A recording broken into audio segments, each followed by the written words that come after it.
Fala pessoal, no vídeo de hoje continuaremos a falar da Confederação Azteca, de sua organização social, seus costumes e sua religião. E se quer saber um pouco mais sobre esses assuntos, então segue no vídeo que eu te conto que história é essa.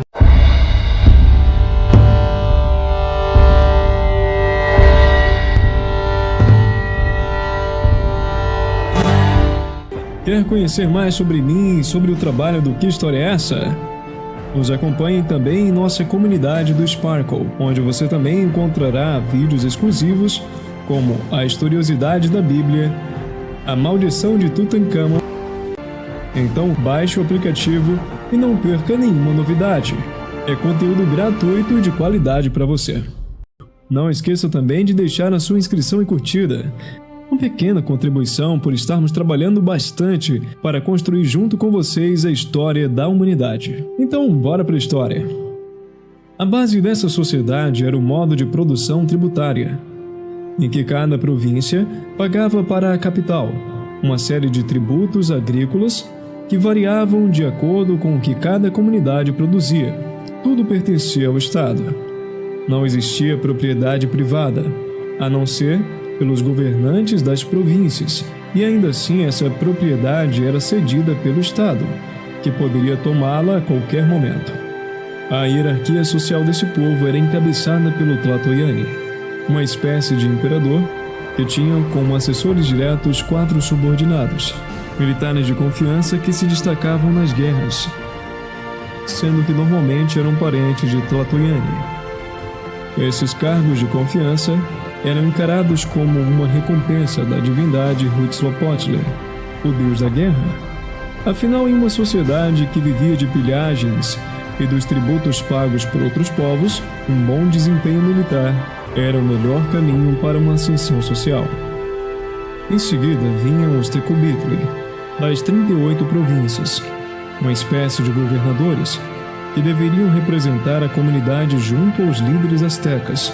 Ocorria, porém, que a burocracia asteca conseguiu com o tempo reverter esse quadro, a partir de representantes locais que defendiam seus próprios interesses. O Tecubitli cuidava da distribuição de terras do Estado, tendo também o direito ao usufruto de partes delas. A única diferença de suas terras para as demais é que ele não precisava pagar impostos, embora as terras continuassem pertencendo ao Estado. O seu cargo não era hereditário, mas ainda assim, seus filhos tinham acesso à educação superior e a cargos importantes na sociedade asteca. Abaixo vinha a aristocracia asteca, composta pelos chefes militares, sacerdotes e os altos funcionários do Estado, que eram hierarquizados de acordo com o cargo ocupado. Os chefes guerreiros que se destacavam nas batalhas recebiam terras do Estado, que eram normalmente cultivadas pelos Tlatlacante, a camada mais baixa da população. Os sacerdotes não tinham obrigações militares e também não recebiam funções administrativas, mas tinham como dever construir os templos e zelar pela sua manutenção, além de terem que organizar e celebrar as cerimônias religiosas, como oferecer os tributos necessários para agradar os deuses. Ainda tinham como obrigação consultar os astros e determinar o ritmo da agricultura e da sociedade através da observação do calendário. Entre os funcionários públicos, haviam os responsáveis pelo recolhimento dos impostos, que se chamavam Calpixques, e segundo algumas estimativas, recolhiam anualmente 7.000 toneladas de milho, à base de sua alimentação, 4.000 toneladas de feijão, 36 toneladas de pimenta, 21 de cacau, cerca de 2 milhões de mantas de algodão, além de diversos outros produtos como mel, penas, madeira, cal, tinturas, perfumes e armas, além do tomate e do tabaco. Havia também Calpuklek, uma espécie de escrivão da província, que mantinha os registros das terras dos demais trabalhadores e camponeses. Os comerciantes chamados de Potka estavam logo abaixo. Eles adquiriam grande importância na expansão da Confederação Azteca, uma vez que iam à frente e enquanto vendiam suas mercadorias, coletavam informações das cidades a serem conquistadas, passando todos esses detalhes para os embaixadores, normalmente sacerdotes de Huitzilopochtli e os soldados astecas, que viriam na sequência. Os comerciantes ainda podiam vender suas mercadorias em um grande mercado central que ficava na capital, e chegaram até a fazer contato e comércio com os maias. Ou seja, se os conquistadores europeus não tivessem chegado, é bem provável que os astecas tentariam conquistar o território maia. Todo esse trabalho fez com que os comerciantes fossem muito valorizados entre os astecas, e é bem provável que alguns deles tivessem alcançado altos cargos no governo. Esse comércio incluía a troca de artigos da costa litorânea como conchas, peles de jaguar, plumas, jade e cacau, e os produtos das áreas interioranas, como roupas, ornamentos de ouro e cobre, além de objetos de obsidiana e cordas.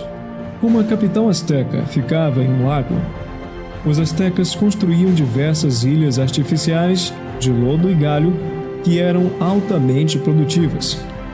Com cacau fabricavam chocolate, palavra asteca que foi popularizada pelos espanhóis. Criavam pequenos cachorros, dos quais comiam a carne, além de perus, coelhos, patos, perdizes e porcos selvagens.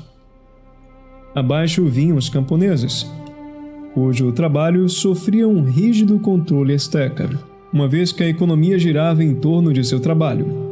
Havia uma enorme quantidade de mão de obra camponesa, que trabalhava nas colheitas por cerca de 4 ou 5 meses, e no restante do tempo se dedicavam ao trabalho público, que tinham como um dos principais objetivos o aumento da produção agrícola.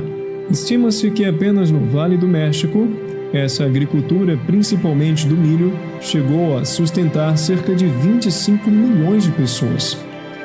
Cada família fazia suas próprias roupas e ferramentas de trabalho, assim como o artesanato doméstico. A economia se baseava na propriedade coletiva do Estado, sendo que cada família tinha direito ao usufruto de um lote, que variava de acordo com o tamanho de cada família. Porém, se a terra não fosse cultivada, seria devolvida ao Estado. Era dever do camponês, além de cultivar as suas terras de onde saía o seu sustento, trabalhar nas terras destinadas a pagar o imposto para o império e ainda cultivar as terras dos governantes locais, os Tecubitla. Abaixo dos camponeses vinham os Tlatlacomtin, encarados erroneamente por muitas pessoas como escravos. Na verdade, eles eram os últimos representantes de povos desaparecidos, e embora não fossem escravos, podiam ser vendidos e até mesmo ascender socialmente, caso se casassem com alguém de classe social superior, ou por conta da benevolência de seu dono. Trabalhavam normalmente nas terras dos altos funcionários astecas, em troca de uma casa e comida. Outro tipo de mão de obra existente eram os meieques, condenados por diversos delitos, que também trabalhavam nas terras dos altos funcionários do governo em troca de suas vidas. Os povos conquistados tinham, enquanto província, que pagar impostos regulares, fornecer soldados para o exército e os trabalhadores necessários para cultivarem as terras dos Tetacubitl.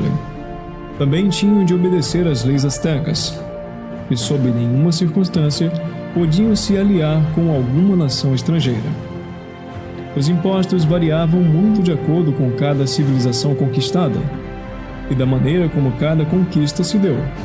É natural pensar que uma civilização que se submetesse voluntariamente acabava por ter que pagar uma menor contribuição e possivelmente ainda mantinham uma melhor relação com o Tlatoani e seus subordinados.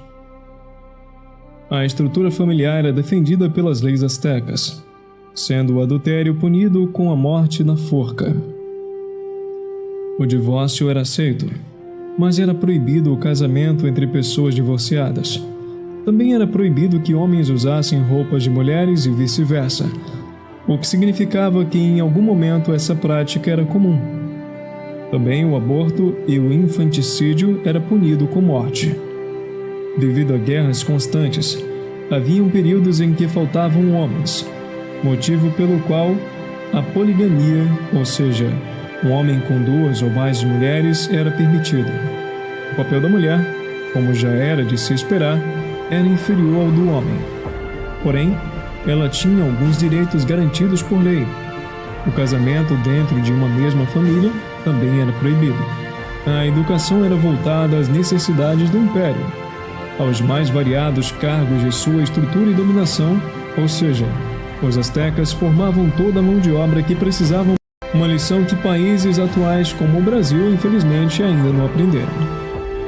Na religião, fundamental para a vida dos astecas, era necessário que o sol e a terra e as demais divindades, como o deus da guerra Huitzilopochtli e o deus da chuva Tabloc, fossem alimentados com a água sagrada, ou seja, o sangue humano. Motivo pelo qual a guerra e os sacrifícios humanos eram constantes, pois, segundo acreditavam, a terra possuía um maquinário criado pelos deuses que a sustentava. E sem esse sangue, esse maquinário que sustenta o mundo deixaria de funcionar. E se isso acontecesse, seria o fim de todos. Assim, muitos dos prisioneiros de guerra eram sacrificados. Inclusive, há registro de que na sagração do templo do deus da guerra Huitzilopochtli, 20.000 sacrifícios humanos foram feitos. A arte, cheia de aspectos religiosos, teve na arquitetura o seu principal destaque, sendo a pirâmide Teotihuacan, o palácio de Montezuma e a pirâmide de Tenayuca as principais obras dessa civilização. A pintura, quase toda perdida nos incêndios provocados pelos espanhóis, geralmente retratavam cenas históricas e mitológicas dessa civilização. Possuíam uma escrita pictográfica e um sistema numérico vigesimal, ou seja, até 20, e um calendário solar de 18 meses, cada um com 20 dias, e mais 5 dias complementares, e cada período de 52 anos representava um ciclo que regia a vida e influenciava os rituais. Pessoal, muito obrigado por nos acompanhar até aqui. Continuarei me dedicando para construir junto com vocês a história da humanidade. Por isso, ative o sininho de notificações para não perder os próximos vídeos. E, se possível, apoie nosso trabalho dentro de suas possibilidades, seja com a transferência via Pix ou com a sua audiência e curtida. Compartilhe também nosso conteúdo com os seus amigos e familiares, que irá ajudar muito o nosso trabalho. Hoje o meu agradecimento especial vai para um seleto grupo que tem desde o começo apoiado o nosso trabalho, ao nosso narrador James e a 2 amigos que sempre que podem me ajudam no canal. A minha amiga Ingrid e o meu amigo Anderson. Muito obrigado. Espero por vocês no próximo vídeo, quando estudaremos os maias em mais um episódio do Que História é Essa?